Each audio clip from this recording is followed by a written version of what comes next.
প্রিয় দর্শক, আসসালামু আলাইকুম। দর্শক, আপনাদের প্রীতি ও শুভেচ্ছা জানিয়ে শুরু করছি আমাদের আজকের প্রতিবেদন। তো দর্শক, আজকে আমরা এক অসহায় মেয়ের গল্প তুলে ধরবো, যার নাম হচ্ছে জান্নাত।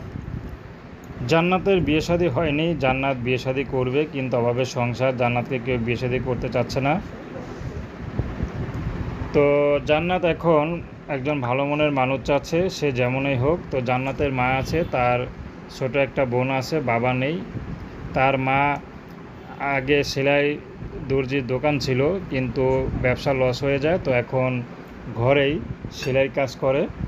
তো তাদের দিয়ে সংসার তেমন একটা চলে না। তো জান্নাতকে বিয়ে শাদী করতে গেলে তার অনেক টাকা পয়সা লাগবে, তো এই জন্য বিয়েটা হচ্ছে না। তো এই জন্য জান্নাত এখন ইউটিউব এসেছেন, যদি ভালো একজন মানুষ পায় তাহলে বিয়ে শাদী করবে, সে যেমনই হোক হোক, সে বিবাহিত বা কোনো সমস্যা নেই। তো জান্নাত চাচ্ছে একটা ভালো মনের মানুষ।